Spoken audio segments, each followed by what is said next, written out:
aku memutuskan kembali pulang ke kampung halamanku, Gandus. Aku berharap jejakku tak ditemukan di desa terpencil ini. Satu persatu kawasan preman ditembaki. Teman-temanku tak sedikit yang menjadi korban. Lalu datanglah berita itu. Berita bahwa aku adalah target Petrus selanjutnya. Bingung juga. Tapi ya nak mana kita ngelapornya kemana? Aku nanti daftar taruhan serius. Apa kejahatan aku? Dari aku sehat, apalagi sudah ini hari, aku sehat itu belum pernah aku barang itu kejahatan itu cak mana?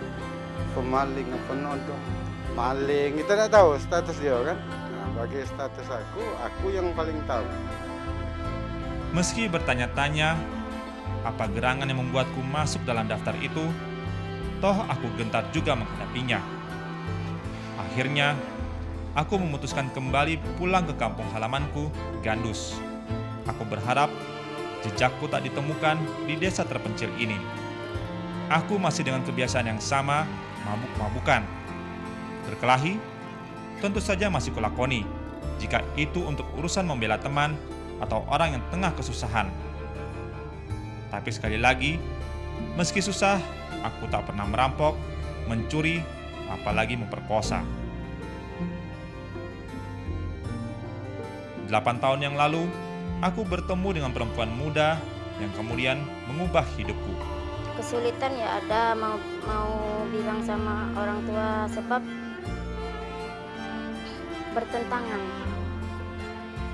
Yang mau suami saya itu orangnya pemabuk, sedangkan orang tua di sana itu sebagai sesepuh dan P3N. Kakak itu maunya melamar saya, itu yang membuat saya itu nekat. Kebanyakan orang kan mau dilarikan anak orang, mau melamar. Ya seperti pria sejati lah. Dia bilang pikir-pikir dulu, karena dia preman, dianggap orang kan. Kataku tidak, dia tidak preman kan, dia itu baik. Ya tapi peminum, orang tua kalau peminum pikir dulu, pasti kak temannya itu peminum. Orang bilang suka melacur, biar aku sudah tahu, asal sekarang jangan. Untuk menghidupi keluarga, aku bekerja sebagai petugas keamanan sebuah pabrik karet yang ada di Gandus. Alhamdulillah, meski aku pincang, mereka masih mempercayaiku.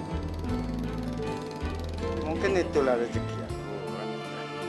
Jika token jagoan itu tidak, aku tidak ada maksud.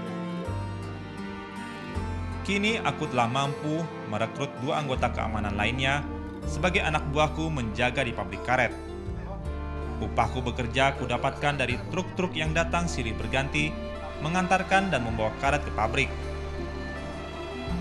Alhamdulillah, aku dapat menghidupi istriku, Mustika, dengan baik. Aku begitu mencintai Mustika. Atas perannya pula lah, aku telah mengubah gaya hidupku. Sejak 3 tahun yang lalu, aku telah berhenti minum minuman keras. Dan aku juga mulai melakukan sholat, meski belum sempurna 5 waktu. Aku sudah galau nyicip, pel sudah nyicip, sabu-sabu sudah, jenis minuman sudah minuman sudah. Jadi tinggal minta ampun sama Tuhan. Itu dosa sama Tuhan kan? Benar. Segelas pun tidak pernah.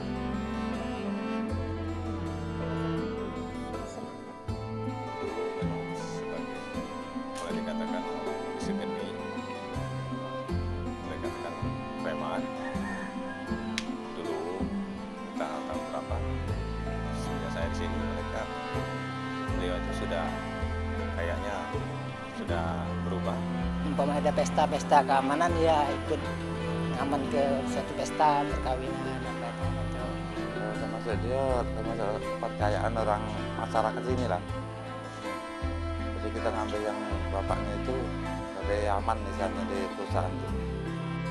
Tapi sekarang ini dia sudah sadar, sudah insaf, dan tidak lagi melakukan suatu tindak pidana kelihatannya, karena sekarang sudah umur juga, sekarang sudah mulai mendekatkan diri kepada Tuhan. Niatku bertobat, menjalani hidup sebagai orang baik-baik, tak selalu mulus. Ada-ada saja cobaan yang menerpa. Datang dari mereka-mereka yang tak menginginkan aku bertobat, atau mereka yang mungkin menaruh dendam padaku. Ada yang mencoba menerorku dengan membakar rumah, bahkan mencoba membunuhku. Dibakar rumahnya. Tapi jadikan Tuhan kan tidak ada jadi kehendak dia juga kan. Kita terbangun, langsung kita minta tolong.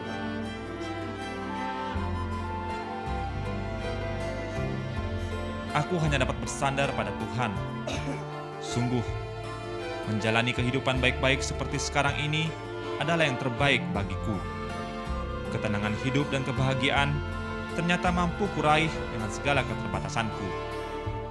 Maka tak ada seorang pun yang dapat menghalangiku. Dan tak ada seorang pun juga yang dapat mengiringku kembali ke jalan sesat yang pernah kulalui dulu.